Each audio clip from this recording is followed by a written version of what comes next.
శ్రీమాత్రే నమః. శ్రీ గురుభ్యో నమః. మనిషిగా పుట్టిన వాడికి ఏదో ఒక కష్టం ఉంటుంది. కష్టం లేకుండా ఏ జీవితం ఉండదు. మన జీవితంలో కష్టాలే ఉండకూడదు అంటే ఏం చేయాలి? మనం జీవితమంతా కూడా ఆనందంగా గడపాలి అంటే మనం ఏం చేయాలి? అసలు కష్టం వచ్చినా కూడా ఆ కష్టం వచ్చినట్లు తెలియదు, పోయినట్టు తెలియదు. అలాంటి స్థితి మన యొక్క జీవితంలో కలగాలి అంటే మనం ఏం చేయాలి? ఈ భూమిపైన మొత్తం 84 లక్షల జీవరాశులు ఉందట. అన్ని జీవరాశులుగా మనం పుట్టకుండా మనిషిగానే మనం ఎందుకు పుట్టాం?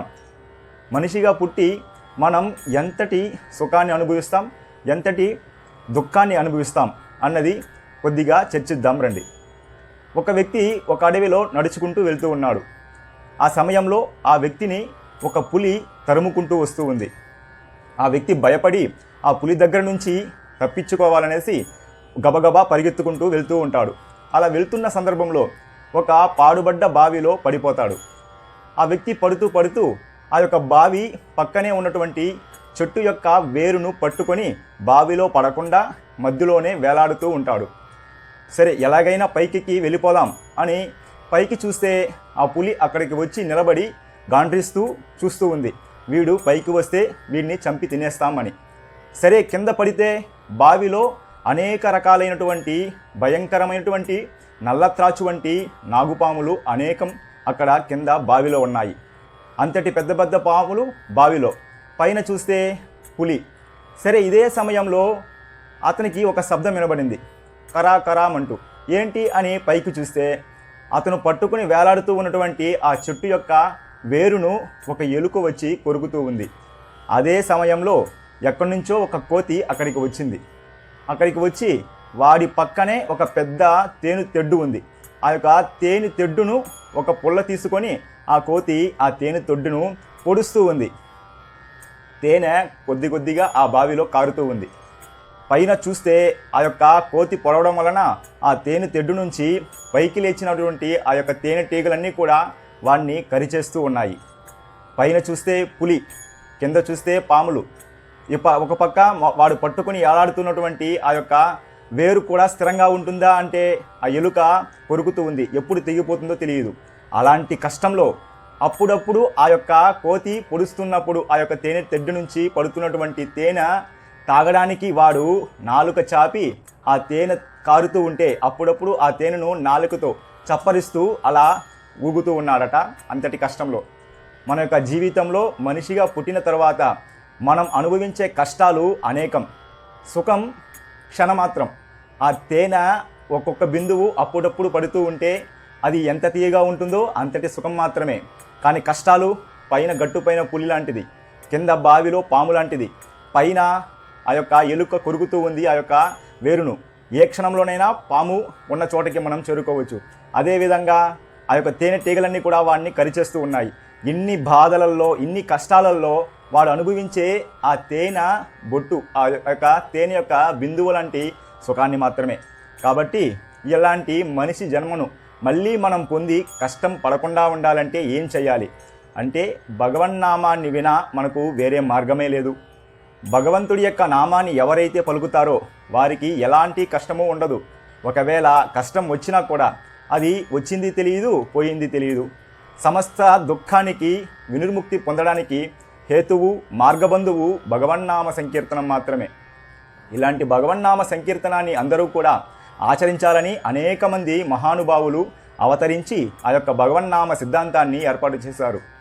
ఎక్కడైతే భగవన్నామం చెప్పబడుతుందో అక్కడ సాక్షాత్తు పరమేశ్వరుడే, అంటే ఆ యొక్క పరబ్రహ్మమే ఉంటుంది అని సాక్షాత్తు శ్రీ మహావిష్ణువే చెప్పినటువంటి మాట. ఒకసారి నారద మహర్షి ఆ యొక్క శ్రీమన్నారాయణుడి దగ్గరికి వెళ్తాడు. స్వామి, నిరంతరము కూడా నీ యొక్క నామాన్ని నారాయణ నారాయణ అని నామాన్ని నేను నిన్ను ఉచ్చరిస్తూ నిన్ను స్మరిస్తూ ఉంటాను. అసలు నాకు ఒక సందేహం, నీవు ఎక్కడ ఉంటావు అని శ్రీమన్నారాయణుని ఆ యొక్క నారద మహర్షి అడిగినప్పుడు ఆ యొక్క శ్రీ మహావిష్ణువు చెబుతాడు నారద మహర్షి దగ్గర, నాహం వసామి వైకుంఠే నా యోగి హృదయౌ రవౌ మద్భక్త ఎత్ర గాయంతి తత్ర తిష్టామి నారద అని నారదుడి దగ్గర సాక్షాత్తు శ్రీ మహావిష్ణువే చెప్పిన మాట. ఏమని? నేను వైకుంఠంలో ఉండను. మరి ఎక్కడ ఉంటావు స్వామి అంటే, సదా నన్నే స్మరిస్తున్నటువంటి యోగుల యొక్క హృదయంలో ఉంటావా అంటే, ఆ యొక్క యోగుల యొక్క హృదయంలో కూడా ఉండను.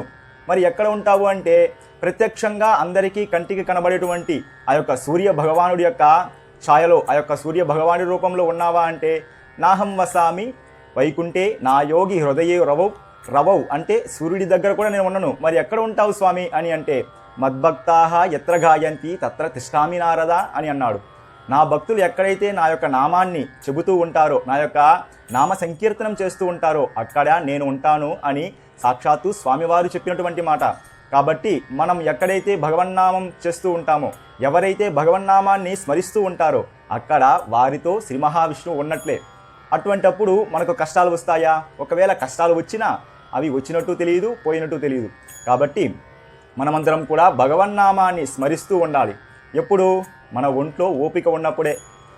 సుఖంగా ఉన్నప్పుడు భగవన్నామాన్ని చెప్పవచ్చు, కానీ ఆ యొక్క సుఖం తగ్గినప్పుడు, ఒంట్లో ఓపిక తగ్గినప్పుడు మనం భగవన్నామాన్ని చెప్పలేము.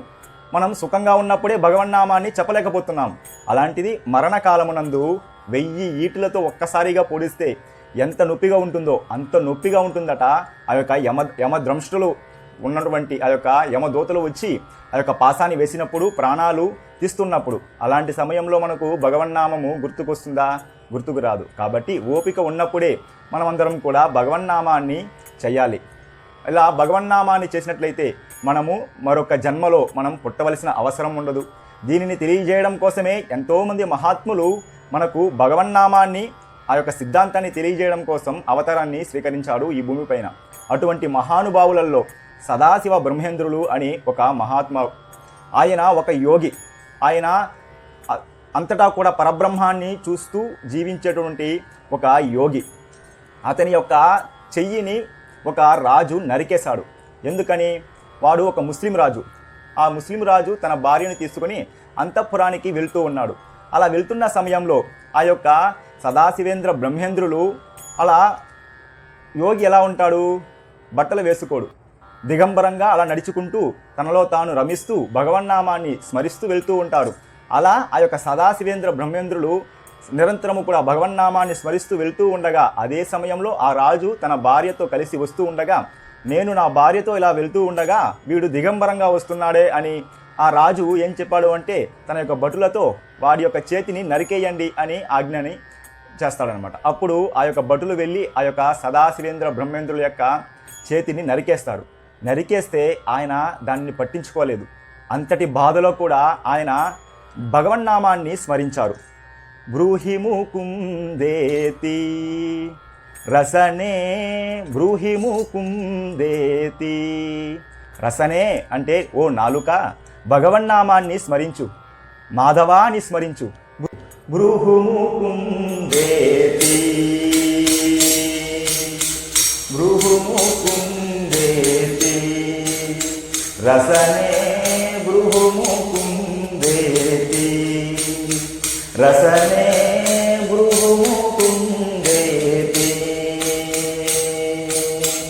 కేశవ మాధవ గోవిందేతి, కేశవ మాధవ గోవిందేతి కృష్ణానంద సదానందేతి భృగు ముకుందేతి రసనే భృగు ముకుందేతి. రాధారమణ హరే రామేతి, రాధారమణ హరే రామేతి రాజీవాక్షగణ శ్యామేతి భృగు ముకుందేతి రసనే భృగు ముకుందేతి. గరుడగమన నందకహస్తేతి, గరుడగమన నందకహస్తేతి కందితదశ కందరమస్తేతి భృగు ముకుందేతి రసనే భృగు ముకుందేతి. గరుడగమన నందకహస్తేతి కందితదశ కందరమస్తేతి భృగు ముకుందేతి రసనే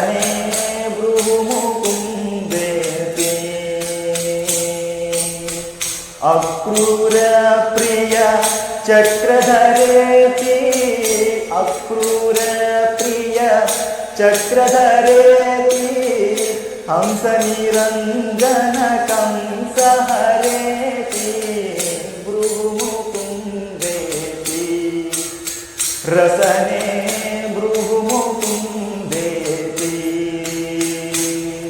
ఓ నాలుక, నీవు కేశవ, మాధవ, గోవింద, రాధారమణ, రాజీవలోచన, గరుడగమన, అక్రూర ప్రియ అని ఎప్పుడూ కూడా నామాన్ని స్మరించు అని తన యొక్క నాలుకకు తాను బోధించుకున్నాడు.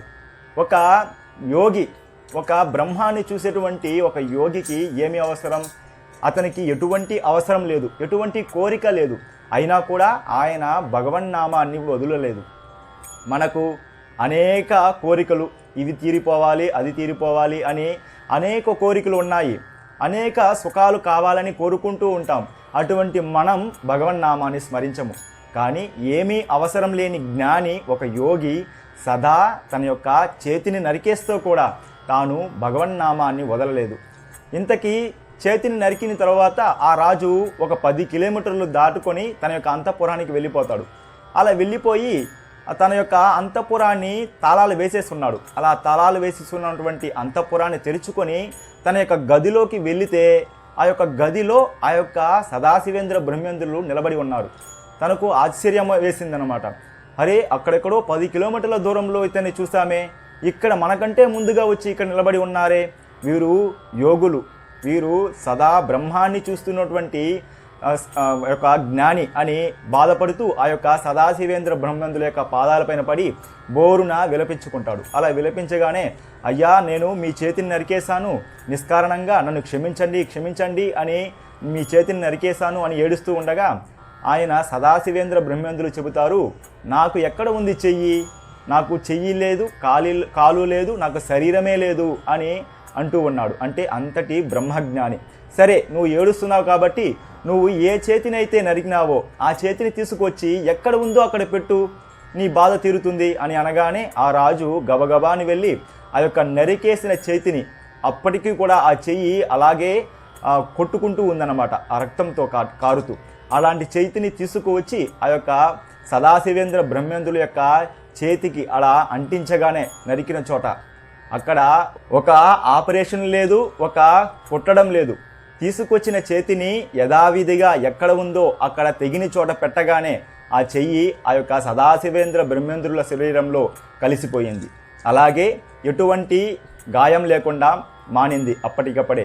అంతటి యోగులు సదాశివేంద్ర బ్రహ్మేంద్రులు మనకు ఉపదేశించింది, ఎటువంటి స్థితిలోనైనా సరే మీరు భగవన్నామాన్ని వదలకండి అని మనకు ఉపదేశించారు.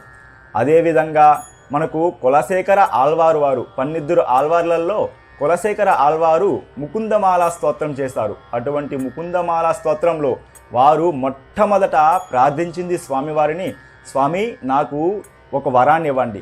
ఏమి వరమో తెలుసా? శ్రీవల్లభేతి వరధేతి దయాపరేతి భక్త ప్రియేతి భవలుంఠన కోవిధేతి నాథేతి నాగశయనేతి జగన్నివాసేత్యాలాపనం ప్రతిపదం కురుమే ముకుంద. స్వామి, నా యొక్క నాలుక పైన నిరంతరము కూడా భగవన్నామాన్ని వచ్చే విధంగా, భగవన్నామాన్ని పలికే విధంగా నాకు వరాన్ని ఇవ్వండి స్వామి. నా యొక్క నోరు తెరిచినప్పుడు మూసినప్పుడు నేను ఏం పని చేస్తున్నా నా యొక్క వాక్కు యందు నీ యొక్క నామాలను పలికే భాగ్యాన్ని నాకు ప్రసాదించండి స్వామి అని ముకుందమాల స్తోత్రం ప్రారంభించగానే ఆ యొక్క కులశేఖర ఆళ్వారు వారు కోరుకున్నారు. అంతేకాదు, భాగవతంలో చిట్ట చివరి శ్లోకం, భాగవతానికి సారం లాంటిది, భాగవతం మొత్తానికి ఫలితం లాంటిది చిట్ట చివరి శ్లోకం భాగవతంలో ఏం చెప్పారు అంటే, నామ సంకీర్తనం యస్య సర్వపాప ప్రణాశనం ప్రణామో దుఃఖ ప్రశమనః తం నమామి హరిం పరం. అంటే భగవన్నామాన్ని స్మరించడం వలన సర్వ దుఃఖాలు కూడా తొలగిపోతాయి అని భాగవతంలో చిట్ట చివరి శ్లోకం, చిట్ట చివరి ఫలితం. అటువంటి భగవన్నామాన్ని మనమందరం కూడా పలకాలి. మన యొక్క ఈ కలియుగంలో మనకు ఆధారము, మార్గబంధువు, మనకు ఒక శక్తిని ఇచ్చేటువంటి, ఒక మార్గాన్ని ఇచ్చేటువంటి, ఒక భరోసాని ఇచ్చేటువంటి మార్గం ఏదైనా ఉంటే ఈ కలియుగంలో మనల్ని ఉద్ధరించడానికి అది భగవన్నామ సంకీర్తనం మాత్రమే. హరేర్ నామైవ నామైవ నామైవ మమ జీవనం కలౌ నాస్తైవ నాస్తైవ నాస్తైవ గతిరన్యద. హరినామ సంకీర్తనం తప్ప మనకు ఈ కలియుగంలో గతి వేరే లేదు. అదేవిధంగా ప్రహ్లాద స్వామివారు హరినామానికి ఉన్నటువంటి మహత్యాన్ని తెలుపుతూ హరియాష్టకాన్ని మనకు అందించారు. అటువంటి ప్రహ్లాద స్వామివారు అంటారు, హరి అనే 2 అక్షరాలు చెబితే చాలు ఈ యొక్క భూమికి ప్రదక్షిణ చేసిన ఫలితం, భూమిలో ఉన్నటువంటి సమస్త నదీ తీర్థాలలో స్నానం చేసిన ఫలితం, యజ్ఞ యాగాదులు చేసిన ఫలితం, అంతేకాదు 4 వేదాలను చదివిన ఫలితం కూడా హరి అన్నంత మాత్రాన కలుగుతుందట అని హరి అష్టకంలో ఈ యొక్క ప్రహ్లాద స్వామి వారు మనకు వివరించారు.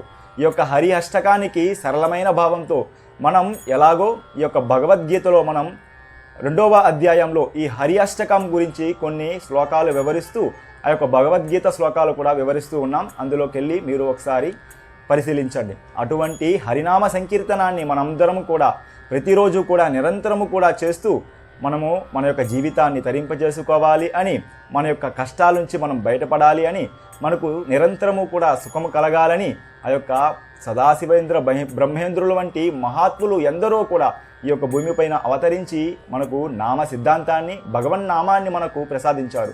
అటువంటి భగవన్నామాన్ని మనమందరము కూడా పలుకుతూ మనం తరించుకుందాం మన జీవితాన్ని. జై శ్రీరామ్, జై జై శ్రీరామ్. ఉమా కాంతాయ కాంతాయ కమిదార్థప్రదాయినే శ్రీగిరీసాయ దేవాయ మల్లినాథాయ మంగళం. శ్రీమాత్రే నమః. శ్రీ గురుభ్యో నమః.